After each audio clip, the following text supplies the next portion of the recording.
Révoltés par la persistance de la crise sécuritaire et son corollaire de victimes depuis plus de 8 ans, de jeunes officiers ont décidé, le 30 septembre 2022, de prendre leurs responsabilités au Burkina Faso. Cette volonté du capitaine Ibrahim Traoré et ses camarades de libérer le pays et de refonder l'État sur des valeurs d'intégrité, d'indépendance et de souveraineté est soutenue par un peuple meurtri par des années de terrorisme, de malgouvernance et de prédation des ressources publiques. L'urgence, c'est la reconquête du territoire national pour le retour des milliers de déplacés internes dans leur localité d'origine pour donner l'espoir de lendemains meilleurs au Burkinabé.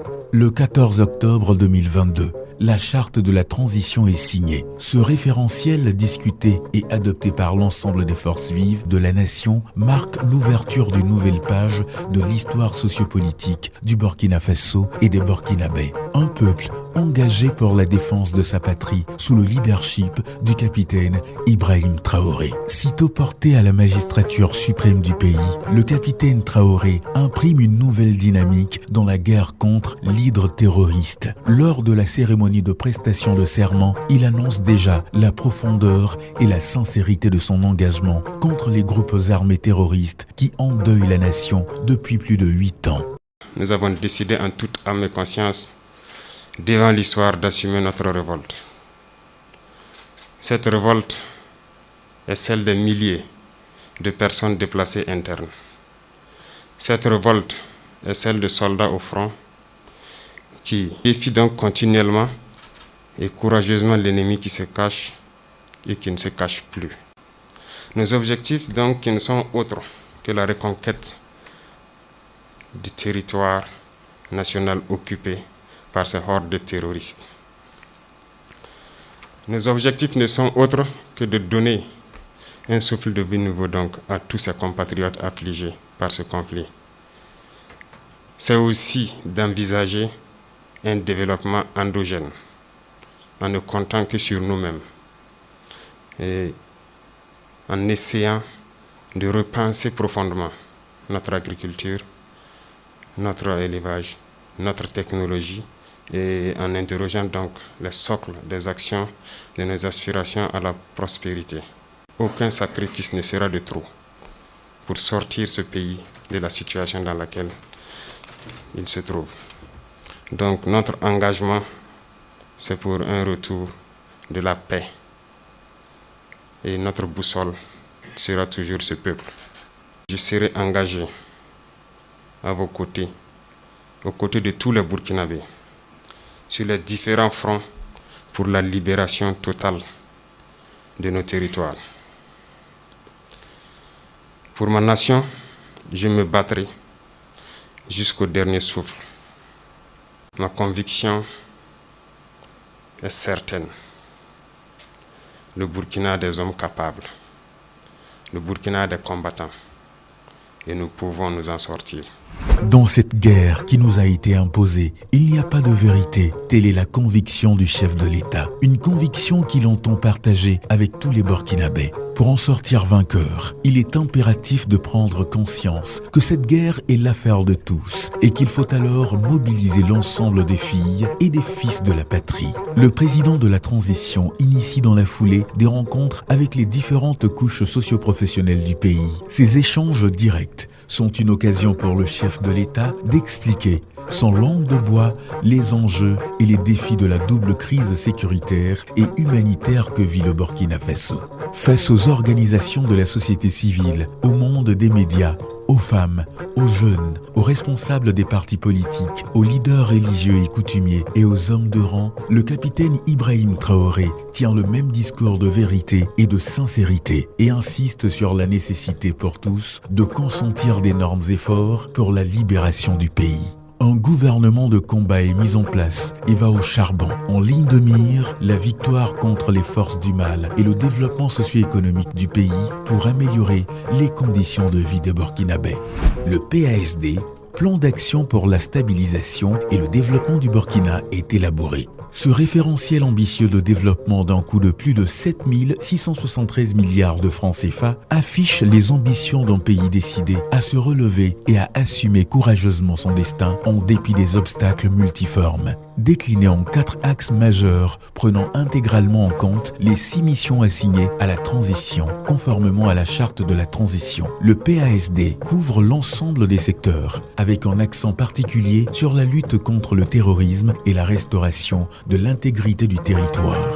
Un regard dans le rétroviseur permet d'apprécier les énormes acquis de la mise en œuvre du PASD et la justesse de la vision du chef de l'État engagé jour et nuit pour la libération et le développement du Burkina. Sur le plan de la lutte contre le terrorisme, les différentes réformes ont conduit à une réorganisation opérationnelle des forces combattantes pour plus d'efficacité sur le terrain et à une dénonciation des accords militaires avec la France. Une vingtaine de BIR, les bataillons d'intervention rapide, qui font un travail formidable sur le terrain. La création de nouvelles bases aériennes, le recrutement et la formation des FDS, les forces de défense et de sécurité, le déploiement des GUMI, les groupements d'unités mobiles d'intervention de la police nationale et le déploiement des GARCI, les groupes d'action rapide, de surveillance et d'intervention de la gendarmerie nationale, conjugués aux opérations de l'armée de terre, ont permis un meilleur maillage du territoire et une meilleure coordination des opérations. Le recrutement massif des VDP, les volontaires pour la défense de la patrie, au nombre de 90 000 sur une prévision de 50 000, renforce la conviction du chef de l'État que seuls les Burkinabés déterminés et engagés viendront à bout des groupes armés terroristes.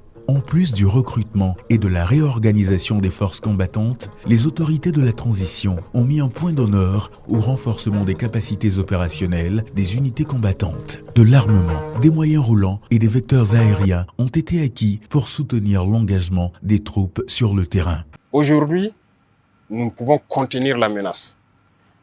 Ça, c'est une chose. L'armée a retrouvé plus ou moins sa capacité de combattre. Aucun soldat ne va aller aujourd'hui sur le front sans armes, ne va aller sans moyens de protection, ses gilets, casques et trucs, les munitions et autres, tous ces VDP. Le maillage a changé, ça fait qu'on a occupé plus le terrain. Il y a beaucoup de zones où on n'avait pas de présence de force, où il y a aujourd'hui de la présence. Et ça fait que, bon, dès que la présence, les populations aussi rejoignent. Donc ça, c'est une avancée majeure. Et maintenant, la réorganisation de l'armée pour l'adapter aux réalités actuelles, ça aussi, c'est une avancée majeure. C'est tout ça qui permet d'avoir des résultats sur le terrain.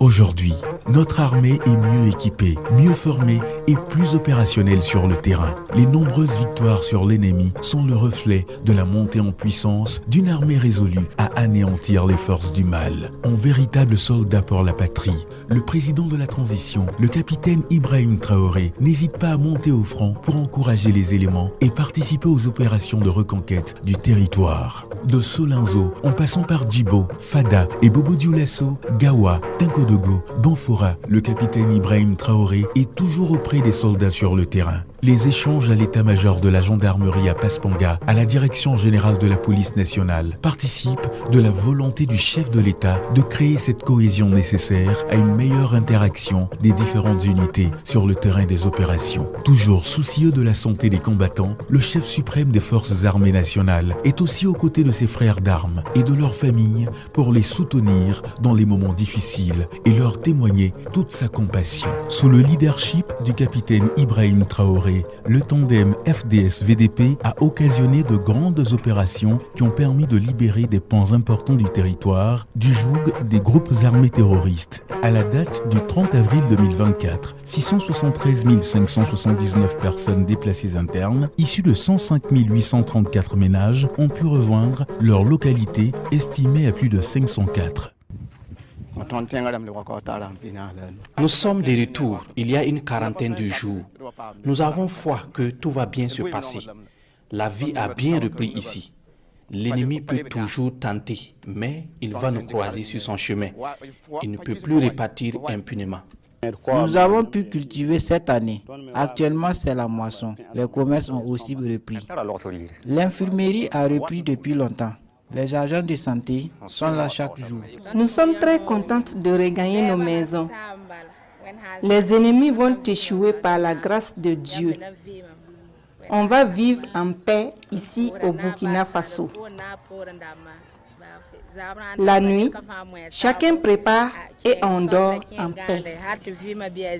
L'engagement et la détermination des forces combattantes ont permis également de ravitailler plusieurs localités à fort défi sécuritaire en vivres et en produits de première nécessité, apportant ainsi du réconfort et de l'espoir à des milliers de Burkinabés.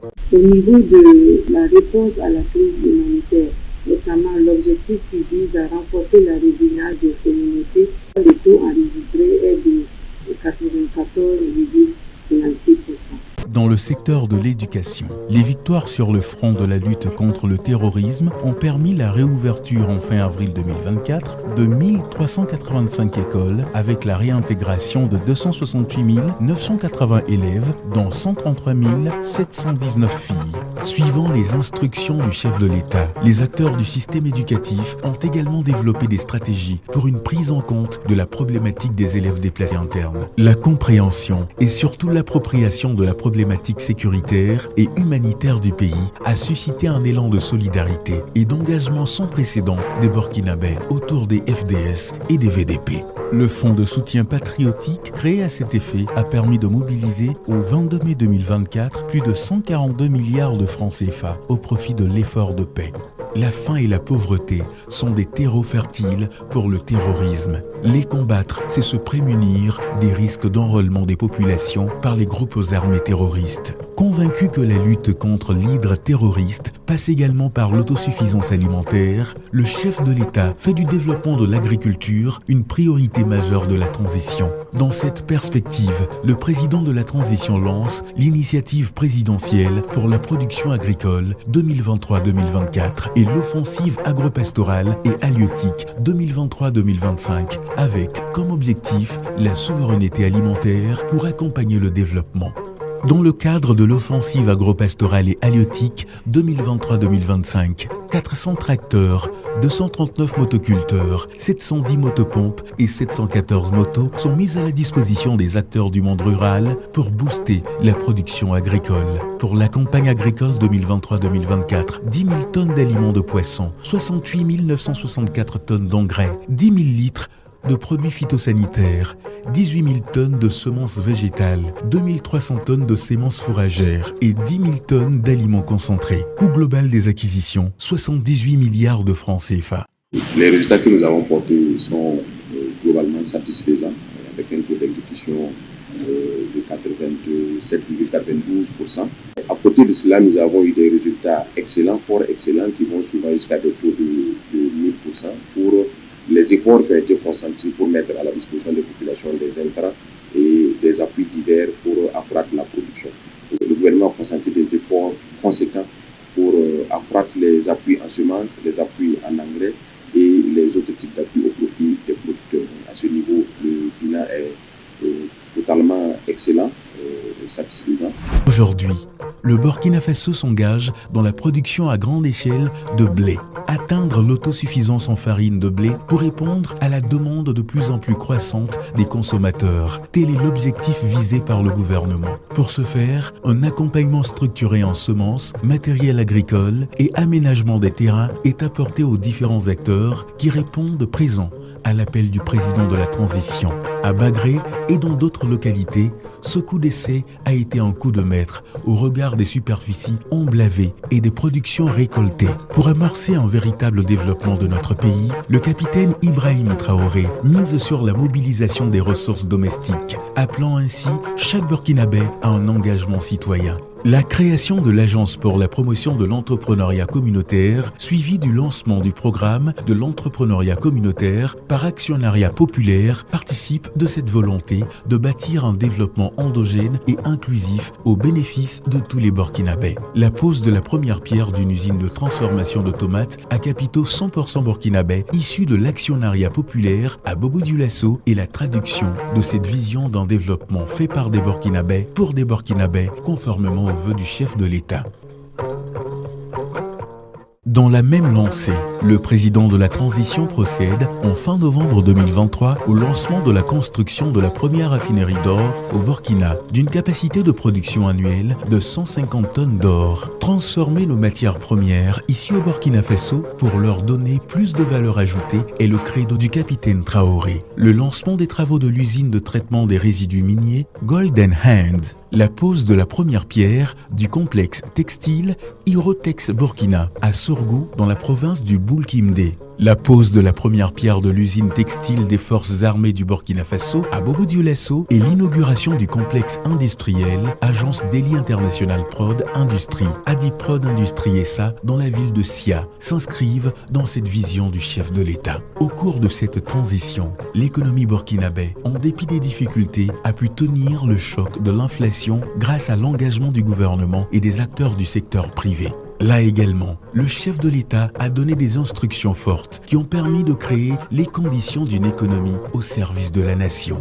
Taux de croissance 3,6% en 2023 contre 1,8% en 2022. Mobilisation des recettes propres, 99% de recouvrement en 2023. Amélioration du déficit budgétaire global, établi à 6,5% du produit intérieur brut PIB en 2023 contre 10,7% du PIB en 2022.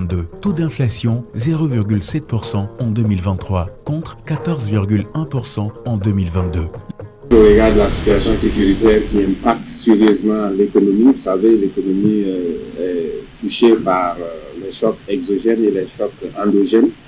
Mais malgré cela, le ministère de l'économie et des finances a pu véritablement tirer son épingle du jeu, on peut le dire, parce que notre contrat d'objectif, nous avons pu atteindre un résultat de 89,5%. Et les grandes actions qui ont pu être menées au titre de l'année 2023, c'est essentiellement la mobilisation des ressources à plus de 2500 milliards, ce qui représente 99% de taux de recouvrement. Également, il y a eu la création du fonds de soutien patriotique et son opérationnalisation. Nous avons pu mobiliser 99 milliards au titre de l'année 2023. Également, au titre de l'année 2023, nous avons pu travailler à mettre en place des infrastructures socio-économiques pour les populations à travers des projets comme le PRIS, le PIDPR et puis le PADEL. Et nous avons, à travers le projet communautaire de relèvement, nous avons pu accompagner donc, les PDI dans le cadre de leurs relèvements. Donc, ça sont des actions qui ont permis véritablement d'améliorer les conditions des populations sur le terrain. La participation des acteurs privés au Forum économique et humanitaire en Russie a été une occasion pour les acteurs économiques de notre pays d'explorer des partenariats pour une économie plus forte et résiliente. Sur le plan des infrastructures, le pays est en vaste chantier. De grands projets de construction de routes et d'ouvrages d'art ont été lancés et sont en cours d'exécution. Il faut miser sur le désenclavement interne et externe du pays pour booster l'écoulement des produits et doper les échanges commerciaux. Au niveau du ministère des Infrastructures, nous sommes à un taux de 74,65%. Il faut reconnaître qu'on avait effectivement lancé plusieurs projets à la fois en 2023, notamment la route Bobo-Orodara. Vous avez les travaux de bitumage de la route Dawa-Batié. Vous avez les travaux de réhabilitation des pas d'Ano. Effectivement, tous ces chantiers, à un moment donné, traînaient. Et il fallait prendre des mesures vraiment drastiques pour amener les entreprises à évoluer rapidement. On a toujours des zones, notamment dans la zone de Fada, la zone de Congo-Sigibo, où les travaux étaient à l'arrêt, même Oivia, Titao, attribué depuis un certain temps. Mais déjà avec la création des billes, C'est-à-dire que la collaboration que nous avons avec les forces de défense et de sécurité, nous pensons que on va encore accélérer les travaux en 2024. Parce que avec ces créations, nous avons bénéficié effectivement sur chaque chantier des bataillons d'intervention rapide qui assurent effectivement la sécurité. L'accès aux soins de santé a été également le cheval de bataille du capitaine Ibrahim Traoré. La poursuite de la construction de nouvelles infrastructures sanitaires, les différentes campagnes de lutte contre les maladies à travers le pays, l'accessibilité renforcée aux soins de santé s'inscrivent dans cet engagement du chef de l'État pour une population en bonne santé, capable de participer aux actions de développement et de libération du pays. À la fin de l'année 2023, nous sommes rendus à un taux d'exécution globale de 78,6%. Ce taux global fait ressortir un taux très satisfaisant, excellent, j'allais dire, au niveau de l'objectif qui est en rapport avec la gestion, avec efficience des situations d'urgence sanitaire, où nous avons atteint un taux d'exécution global qui tourne autour de 100%. Même dans les zones à fort défi sécuritaire, les populations burkinabées aient continué à bénéficier des soins et services de santé et de nutrition de qualité. Notre pays a une population majoritairement jeune. Conscient de l'importance et du rôle de la jeunesse dans la construction d'un Burkina nouveau, le président de la transition est décidé à créer les conditions pour une jeunesse responsable et épanouie. C'est dans ce sens qu'il prend le flambeau de la jeunesse au mémorial Thomas Sankara. Par cet acte, le capitaine Ibrahim Traoré s'investit d'une mission, offrir à la jeunesse les opportunités de sa pleine participation à la construction du pays, que ce soit à l'université Joseph Kizerbo à Ouagadougou ou à l'université Yembila Toguieni à Fada, ou à l'occasion de la célébration de la Journée internationale de la jeunesse, ou encore lors de ses sorties dans les régions à Kaya, à Bobo-Dioulasso, à Banfoura. Le président de la transition a toujours affiché sans relâche un engagement ferme à demeurer aux côtés des jeunes pour relever avec eux les défis de notre pays et du continent. Sur le plan sportif, les différentes rencontres avec les étalons d'âme et hommes ont été des occasions pour le capitaine Ibrahim Traoré de saluer les performances et la résilience des sportifs burkinabés qui défendent vaillamment les couleurs de la nation à travers différentes compétitions dans le monde. En décorant Iron Bibi et Fabrice Zango, c'est l'ensemble des sportifs burkinabés que le chef de l'État entend honorer. Dans le domaine culturel, l'organisation des 20e et 21e semaines nationales de la culture à Bobo-Dioulasso permet à la ville de Sia de revêtir sa tunique de capitale culturelle. La renaissance de cette biennale de la culture a été une occasion pour les Burkinabés de célébrer leur unicité dans la diversité. Le FESPACO soutient également et réunit plus de 37 000 cinéphiles, 10 000 festivaliers accrédités venant d'une cinquantaine de pays, 1328 journalistes, 2400 professionnels, 507 stands d'exposition. Le développement ne pouvant se réaliser dans une société corrompue, le chef de l'État engage les différentes institutions de lutte contre la corruption, notamment le RENLAC et l'ASCE-LC, à intensifier leurs actions dans la perspective de construire une gouvernance vertueuse. Les différents échanges avec le Conseil supérieur de la magistrature et les réformes opérées au niveau de la justice participent également de l'ambition du président de la transition de promouvoir une justice équitable et accessible aux justiciables. Sur le plan international, notre pays s'est résolument engagé dans une diplomatie respectueuse des intérêts supérieurs des Burkinabés. Nous sommes un pays qui a davantage de respect sur la scène internationale. C'est des situations qui s'arrachent. On ne négocie pas, on ne supplie pas. Sur la scène internationale, on ne commande pas le respect. On doit l'arracher à travers donc ce que nous faisons, à travers ce que nous défendons comme idéal. Et notre posture diplomatique nous a conduit à une posture où nous pouvons estimer que nous avons davantage plus de respect parce que nous sommes restés longtemps victimes des clichés. Et j'aime le dire, nos pays souffrent de leur emballage. Et cet emballage a été construit pendant des années par certains partenaires. Et cet emballage a longtemps fait peur à d'autres partenaires. C'est un emballage dévaluant, c'est un emballage qui présente des visages pauvres, mais jamais l'expertise, la capacité et le potentiel que nous avons. Nous travaillons à reconstruire cet emballage pour porter l'étiquette d'un pays sahélien qui a de la capacité et avec lequel il faut compter. Les présentations des lettres de créance de pays amis au cours de cette transition sont des actes qui démontrent que notre pays jouit d'une bonne renommée sur l'échiquier international en dépit des difficultés qu'il traverse. Sous le magistère du capitaine Ibrahim Traoré, le Burkina Faso peut s'enorgueillir d'avoir posé les jalons importants dans tous les domaines de la vie de la nation. Il y a eu beaucoup de choses qui ont été faites. Beaucoup de choses dans la guerre et on a pu réaliser beaucoup d'autres choses autour. Le plan d'action pour la stabilisation et le développement affiche un taux de réalisation de 71% en 2023 en dépit des difficultés que vit le pays. L'un des acquis majeurs de la transition en cours est sans doute la mobilisation patriotique des Burkinabés face aux enjeux de survie de la nation. La dynamique de victoire sur les groupes terroristes, l'engagement des Burkinabés et la vision éclairée du capitaine Ibrahim Traoré augurent de lendemains meilleurs pour notre chère patrie, le Burkina Faso. Plus que jamais déterminé à assumer son indépendance et sa souveraineté pour un Burkina de liberté et de développement partagé pour tous les Burkinabés. Dans 10 ans, je souhaiterais que mon pays soit un Eldorado. Le Burkina, c'est le cœur de l'Afrique de l'Ouest. Il faut que le cœur se porte bien pour que les autres membres se portent bien. Donc, ce que souvent nos jeunes partent chercher ailleurs, je souhaite que d'autres jeunes viennent chercher ça au Burkina dans 10 ans. Que nous soyons en paix, en sécurité, que les Burkinabés soient libres, que les Burkinabés mangent à leur faim, que nous soyons très bien développés et que ce soit un lieu touristique, que ce soit un lieu attractif pour toute l'Afrique de l'Ouest et partout dans le monde.